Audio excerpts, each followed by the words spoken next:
할렐루야. 네, 축복하십니다. 은혜 받고 행복하세요. 사무엘이라고 하는 성경은 노래로 시작해서 노래로 끝납니다. 사무엘상 2장에 보시면 누구의 노래가 나오냐면 그 유명한 한나의 노래가 기록이 되어 있습니다. 그리고 오늘 사무엘하 22장에 우리가 지금 들여다보는 노래는 누구 노래일까요? 다윗의 노래입니다. 그러니까 사무엘이라고 하는 전체적인 이 성경은 노래로 시작해서 노래로 끝납니다. 여러분 하루를 살 때에도 노래로 시작해서 노래로 끝나면 행복한 겁니다.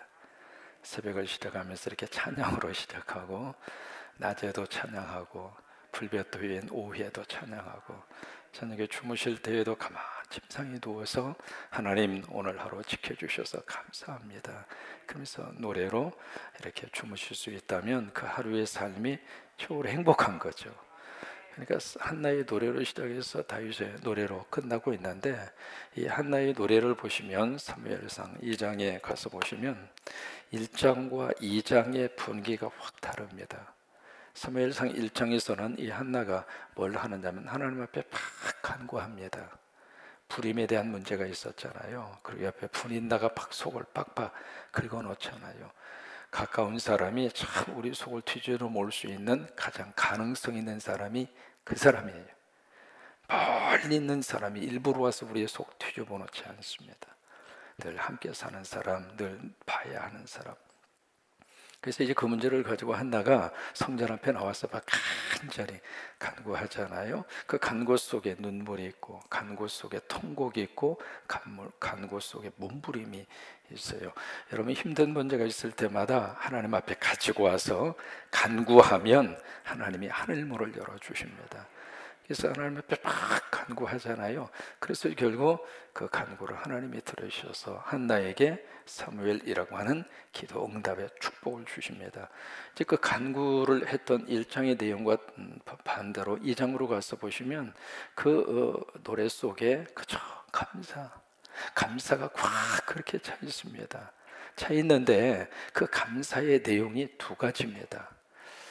사무엘상 2장에 보시면은 무엇 때문에 감사하는가? 아들 때문에 감사하나요? 안 그래요.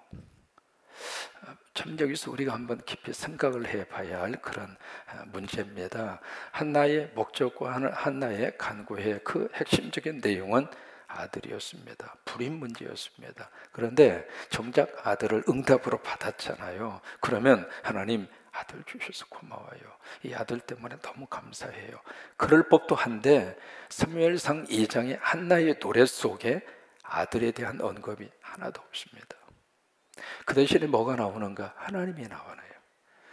그래서 여호와로 말미암아 이것이 두 번 나옵니다. 노래를 딱 시작을 하면서 첫 번째 노래의 고백이 뭐냐면 여호와로 말미암아 내가 즐거워하며 내 뿔이 여호와로 말미암아 높아졌으며. 그래서 이 노래 속에 바로 하나님 때문에 하나님으로 말미암아 그 내용이 계속해서 반복해서 나옵니다. 뭐냐면 아들 때문에 감사하죠. 이루 헤아릴 수 없을 정도로 감사하지만 그 아들 문제 때문에 간구하고 기도하는 과정을 통해서 한나는 하나님을 만난 거예요. 하나님을 딱 만나고 나서 보니까 아들을 주셔도 감사하고 뜻이 있어서 하나님이 아들을 주시지 않는다 할지라도 받아들일 만한 믿음이 생긴 거예요. 우리는 내가 목적하는 바 그거밖에는 생각을 안 합니다. 그게 이루어져야 감사하고 이루어지지 않으면 하나님 나 사랑하지 않는다고 생각하고 그거 아니라고 하는 거예요. 그만큼 한나의 신앙의 성숙도가 그 과정을 통해서 높아진 거예요. 두 번째로 이 한나의 노래 속에 뭐가 있느냐면 여호와 내가 믿는 하나님은 거룩한 분이시니 그러면서 그 다음에 하는 말이 바로 이 하나님은 나의 뿔이 되시고 그러니까 주 밖에 나에게 없고 그 다음에 나의 반석이신 하나님밖에 없으시니이다 라고 하는 두 번째 고백을 합니다. 거기에 보시면은 없고 없다라고 하는 말을 씁니다. 그럼 누구밖에 없는가? 나에게는 주님밖에 없습니다. 그게 그 노래 속의 한나의 고백입니다. 그 전에는 이것저것 저것 이것 그것이 자꾸 내 눈 속에 들어왔지만은 믿음성을 신앙의 성숙도 안에 딱 들어가서 보니까 한나의 눈에는 하나님밖에 안 보이는 거예요. 여러분, 이런 축복이 함께 하시기를 주의 이름으로 축원합니다. 예수님이 세 명의 제자와 더불어서 변화산에 올라갔잖아요. 베드로, 야고보, 요한. 가서 놀라운 환상을 봅니다. 그 환상을 보고 베드로가 너무 익사이팅해서 흥분을 해서 초막셋을 지켰습니다. 그러잖아요. 그때 하늘에서 음성이 들립니다. 이는 내 사랑하는 아들이요 기뻐하는 자니 너희는 저의 말을 들어라. 그 음성을 들은 다음에 베드로가 정신을 차린 거죠. 그리고 나서 눈을 들고 봅니다. 따라서 한번 해보실까요? 오직 주밖에 보이지 아니하더라. 예수님밖에 안 보였어요. 모세도 사라지고 엘리야도 사라지고 초막셋도 없어져 버리고 오직 예수님밖에 보이지 않았습니다. 지금 한나의 노래 속에 바로 그 고백이 있는 거예요.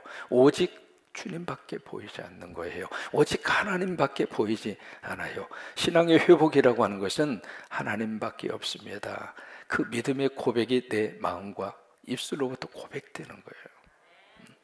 바로 이것이 한나의 노래입니다. 그런데 우리 다윗의 이제 오늘 사무엘하 22장에서 다윗의 노래를 우리가 보게 되잖아요. 이스라엘의 국기를 보시면은요, 어떻게 되어 있느냐면 우아래 파란 줄이 이렇게 그어져 있고 가운데 뭐가 있느냐면 이 삼각형을 두 개를 하나는 바르게 또 하나는 거꾸로 그렇게 되어져 있는 이 별이 그려져 있습니다. 꼭지점이 6개인 별이 그렇게 그어져 있거든요. 그리고 전체적으로 이 바탕은 하얀색입니다. 우아래 여기 파란색은 제사장들이 어깨에 걸치는 그 스톨이라고 하는 그 색깔입니다. 그리고 여기 이제 이 가운데 있는 이것을 뭐라고 이야기하는 헥사그람이라고 그래요. 헥사그람, 삼각형을 두 개를 바르게 옳게 해서 교차시켜 놓은 것을 헥사그람이라 그렇게 이야기하는데, 이 가운데 있는 이것을 뭐라고 이야기하냐면 다윗의 별이라고 그럽니다. 다윗의 별, 또 하나 또 다른 말은 마간 데이빗 그렇게 표현합니다. 그 마간이라고 하는 것은 방패라고 하는 뜻이에요. 그러니까 이것을 다윗의 별 또는 다윗의 방패라 그렇게 부르거든요. 뭐냐면 지금도 이스라엘 사람들은 이 다윗이라고 하는 인물을 자기 국가의 심장으로 봅니다. 그 정도로 다윗을 사랑하고 다윗을 존중하고 다윗을 그렇게 끔찍하게 귀하게 생각을 합니다. 그러면 우리가 이제 다윗의 일생을 쭉 들여다봤습니다만은 다윗이 그렇게 위대한 인간이었는가? 우리가 생각했을 때 다윗이라고 하는 사람이 정말로 그렇게 모든 사람이 존경하고 우러러보고 그럴 만한 인품과 성품과 삶을 살았는가? 여러분 함께 쭉 다윗을 같이 들여다봤습니다만은 여러분 어때요? 그랬어요? 안 그랬어요? 들여다보니까 흠이 많았어요. 결정적인 흠 두 가지를 꼽으라고 하면 다윗이 막 사울에 의해서 쫓겨다니잖아요. 그러다가 놉이라고 하는 지역으로 갑니다. 거기에 제사장들이 함께 공동 생활을 하고 있었습니다. 거기에 아히노벨이라고 하는 사람에게 가잖아요. 가서 다윗이 뭘 하는가? 거짓말을 합니다. 근데 그 거짓말 때문에 그 신학교에 있었던 제사장 그룹 75명이 떼죽음을 당합니다. 한 사람의 거짓말이 무고한 생명 80여 명을 죽게 한 거예요. 그 원인 제공자가 누구인가? 다윗입니다. 다윗의 일생에 있어서 가장 결정적인 실수, 우리 기억하시죠? 사무엘하 11장 우리아의 아내 누구? 밧세바 강제적으로 자기 부인 삼은 거. 그것도 자기 부하를 교묘한 방법으로 살인을 하잖아요. 그렇게 저지른 그 죄 때문에 사무엘하 12장부터 계속해서 다윗의 가정 속에 칼이 끊어지지 아니하고 아들이 아버지를 그리고 자식들이 자식들끼리 막 그냥 엉망진창이 돼버리잖아요. 지금도 이스라엘 사람들이 다윗을 이렇게 존경하고 이렇게 사랑하고 그 국기의 가장 중요한 것을 심볼을 다윗의 별이라고 부를 정도로 그렇게 존중하는 다윗이지만은 성경에 나타나서 우리가 만나는 다윗은 그렇게 흠이 많고 부족하고 연약하고. 성경은 무엇을 말하고 싶은가? 다윗이 위대한 것이 아니라고 하는 거예요. 다윗은 다윗일 뿐입니다. 여러분, 우리는 인간일 뿐입니다. 그 어느 인간도 하나님 앞에서 위대하다 말할 수 있는 자격 가진 인간은 없습니다. 다 연약합니다. 그렇기 때문에 서로가 서로를 위로하고 서로가 서로를 이해하고 서로가 서로를 끌어안아 주셔야 됩니다. 왜요? 내가 연약한 것처럼 저 사람도 연약한 거니까. 저 사람이 실수하는 것이 나에게는 없는가? 아니에요. 나에게도 있는 거예요. 여기서 우리가 뭘 느낄 수 있느냐면, 이런 다윗이라 할지라도 역사 속에서 누가 그를 위대하게 들어 쓰셨는가? 하나님이 위대하게 들어 쓰신 거예요. 그래서 다윗의 후손을 통해서 메시아를 이 세상에 하나님이 보내시잖아요. 내가 위대한 게 아닙니다. 여러분 속에 계시는 하나님이 위대하십니다. 그 하나님이 여러분들을 붙잡아 주시기를 바라고, 그 하나님이 우리 가정을 붙들어 주시기를 바라고, 그 하나님이 여러분들의 후손을 들어 쓰시기를 축복합니다. 성경은 인간을 말하고 싶은 게 아닙니다. 하나님을 말하고 싶은 거예요. 오늘 다윗서에서 이제 뭘 느끼느냐면, 쭉 다윗이 노래를 부르잖아요. 편안하고 모든 일들이 잘 풀렸을 때 나온 노래가 아닙니다. 다윗이 얼마나 힘들고 어려운 삶을 그가 헤쳐나오면서 살았는가, 오늘 그대로 드러나 있습니다. 5절에 보시면은요, 다윗이 당했던 고난과 그 어려움을 그렇게 표현합니다. 5절에 사망에 뭘로 표현하죠? 물결이 나를 에워쌌다. 죽음의 물결이, 죽음의 파도가 나를 계속해서 나를 엄습하고 나를 공격해 왔다. 그 이야기잖아요. 그 다음에 불의의 창수가 나를 두렵게 했다. 불의라고 하는 것은 파멸입니다. 나를 파괴시키고 나를 파멸시키려고 하는 이 창수라고 하는 것은 급류입니다. 갑자기 비가 내려서 갑작스럽게 개울가에 물이 확 불어나는 것은 창수라고 합니다.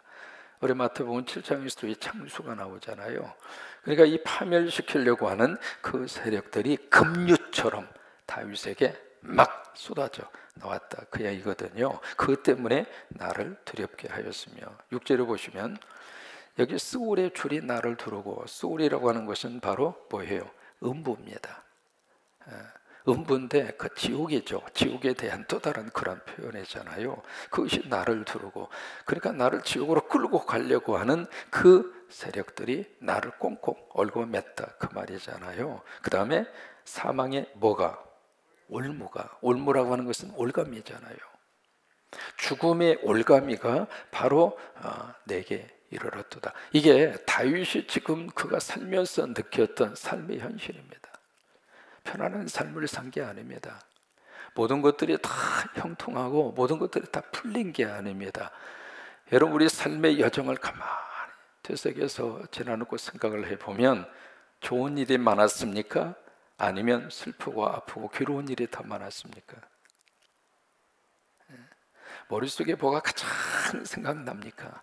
행복했던 순간의 날들이 많습니까? 아니면 괴로웠던 날들의 순간이 더 많습니까? 각자 나름대로 생각 속에 정리가 되죠. 그러니까 다윗을 지금 이스라엘 사람들이 그렇게 사랑하고, 이들이 히틀러에 의해서 600만 학살당했던 이야기 들었잖아요. 그때 유대인이라고 딱 판명이 나면 그 가슴 속에 달아주는 것이 바로 이 별이었습니다. 다시 말해 다윗의 별을 가슴에 붙여준 거예요. 그 이야기는 뭐냐면, 당신은 깨쓰실 직행할 사람이요, 그 말이에요. 근데 그 별을 가슴에 달고 부끄러워하고 창피하게 생각한 것이 아니라 아주 자랑스럽게, 나는 다윗의 별을 달고 가스실로 들어가 죽어도 나는 감사하다. 그런 다윗으로 그들이 생각하고 그렇게 존경하고 있지만은 다윗의 인생은 그렇게 화려하지가 않았어요. 그러면서 여기에 7절에 이런 속에서 그를 그렇게 힘있게 만들어 준 이유가 어디 있을까? 7절입니다. 같이 한번 읽습니다. 내가 환난 중에서 여호와께 아뢰며. 참 보세요. 어디에서 여호와께 아뢰어요? 환난. 여기 환난이라고 하는 것은 고뇌와 고통입니다. 우리가 고통 속에서 막 절규할 수 있잖아요. 고통 속에서 막 누군가 원인 제공자로 지목을 하고 그 사람을 막 불평할 수 있고 그 사람을 판단할 수 있고 그 사람을 욕할 수 있고 그러잖아요. 근데 다윗은 이 고난 속에서, 고통 속에서, 이 견딜 수 없는 이 환난 속에서 한 복판입니다. 환난이 지금 다가오는 그 순간이 아니라 환난, 바로 그 복판 속에서 뭘 했는가? 하나님께 아뢰며, 그 다음에 나의 하나님께 어떻게 했어요? 아뢰었더니 두 번을 반복합니다. 아뢰고, 하나님께 아뢰고, 그 다음에 아뢰었더니, 한 번 아뢰는 것으로 끝난 것이 아니라 그 환난과 고통 속에서 다윗은 또 아뢰고 또 아뢰고 또 아뢰고. 누구한테? 하나님께. 사람에게 아뢰을 수도 있겠죠. 왜요? 사람은 말을 해야 사람이 삽니다. 가슴에 담아놓고는 사람이 견딜 수가 없는 거예요. 뭔가 말을 해야 돼요. 그래서 사람에게 아뢰을 수도 있습니다. 근데 다윗은 하나님에게 아뢰입니다. 한 번 아뢰고 끝난 것이 아니라 또 하나님에게 아뢰입니다. 다시 말해 계속해서 그 고난 속에서 다윗은 하나님에게 아뢰고 또 하나님에게 아뢰고. 그랬더니 7절에 보시면 그가 그의 성전에서, 이 성전이라고 하는 단어를 쓰고 있습니다. 여기 그의 성전에서라고 하는 이것은 두 가지 의미를 가지고 있습니다. 저처럼 이 성전이라고 하는 것은 다윗 시대의 성전은 바로 중앙성소죠. 중앙성소라고 하는 것은 바로 예루살렘 성전입니다. 물론 다윗 시대의 예루살렘 성전이 지어진 건 아닙니다. 그러나 구약 성경 속에서 하나님에게 제사하고 예배하는 중앙성소가 있었어요. 지금 그 후에 솔로몬을 통해서 예루살렘 성전이 지어집니다만은 그 예루살렘 성전, 그것을 의미하고 또 하나, 여기서 말하는 성전은 또 하나 어떤 의미를 가지고 있느냐면 하늘 성전입니다. 우리가 교회를 이야기할 때 눈에 보이는 교회만 바라보시면 그 교회는 여러 가지 많은 부족함과 그리고 여러 가지 모순과 그리고 그 연약한 모습이 교회 안에 그대로 드러납니다. 왜요? 내가 연약한데, 부족한 내가 이 교회의 멤버인데, 그런 연약하고 부족한 사람들이 모여서 우리 성광교회를 이루고 있는데 이 교회가 완벽할 수 있겠습니까? 그런데 성경이 말하는 교회의 궁극적인 교회는 하늘에 있는 교회입니다. 여러분, 그 교회는 완벽합니다. 그 교회는 부족하지 않습니다. 그러니까 이 성전이라고 하는 말을 쓸 때에도 그냥 예루살렘 성전만 말하는 것이 아니라, 왜냐하면 이 예루살렘 성전은 바벨론에 의해서 완전히 망해버리고 맙니다. 역사 속에서 사라지거든요. 그러면 성전이 사라졌으면 하나님도 사라졌는가? 그건 아니거든요. 그래서 이 성전은 또 다른 의미를 가지고 있는 거예요. 바로 하늘의 성전입니다. 그러니까 다윗이 아뢰고 아뢰었더니 그의 성전에서, 하늘의 성전에서 하나님이 들으시더라, 그 말이에요. 그러면서 여기 7절에 그렇게 노래를 하고 있는 겁니다. 그가 그의 성전에서 내 소리를 들으시며 나의 부르짖음이 그의 귀에 들렸도다. 똑같이 두 번 반복을 합니다. 들으시며 들렸도다. 들으시며 들렸도다. 아뢰었더니 들으셨고 또 아뢰었더니 들렸음이로다. 여러분들의 기도 하나님이 들으십니다. 하나님이 들으십니다. 내 기도 간구 하나님이 들으신다, 그 말이에요. 살면서 가장 심각한 문제는 기도가 되지 않을 때가 가장 심각한 문제입니다. 따라서 한번 해보실까요? 문제가 아니라 기도하지 않는 것이 진짜 문제다. 그게 진짜 문제예요. 여러분, 아무리 큰 문제를 할지라도 하나님보다 큰 문제는 세상에 없습니다. 이 세상에 그 어떤 문제를 할지라도 답이 없는 문제는 없습니다. 여러분, 코로나보다도 여러분 중세기 패스트라든지 그 당시의 질병은, 지금은 우리가 백신이라고 돼 있죠. 그 당시에 무슨 백신이 있습니까? 아무것도 없었잖아요. 인간은 그 모든 고난과 문제를 뚫고 여기까지 왔어요. 이번에 이것도 마찬가지입니다. 이것을 뚫고 인간은 또 한 단계 의학적으로, 아니면 전염병 퇴치적인 의미에서도 한 단계 발전을 할 겁니다. 그러면서 인류는 그러면서 조금씩 발전하고 새로운 문명의 길을 거기서 개척하고 여기까지 나오게 되는 거예요. 마치 물이 쭉 이렇게 흘러오잖아요. 흘러오는데 여기서 댐이 막잖아요. 뚜글뚜글해서 딱 막으면 물이 고여있는 것 같아도 그 고여있는 물이 또 다른 길을 향하여 또 다른 길로 나가는 거예요. 그래서 어떤 문제를 할지라도 답이 없는 문제는 없습니다. 특별히 하나님 믿잖아요. 하나님에게 답이 있잖아요. 성령님에게 답이 있잖아요. 그래서 기도하면 하나님이 들으셔요. 다윗은 그가 노래하면서 그의 삶을 쭉 반추하면서 내가 이 고난 속에서, 환난 속에서 아뢰고 또 아뢰었더니 들으시며 들으셨음이로다. 어디에서? 그의 성전에서, 하늘의 성전에서 하나님이 내 기도를 다 들으시고, 여러분, 이 새벽에도 여러분들의 기도를 하나님이 들으십니다. 이 새벽 기도하는 여러분들의 새벽에 이 예배를 하나님이 받으시고 기도를 받으시고, 오늘 하루도 주 안에서 복된 하루 되시기를 주의 이름으로 축원합니다.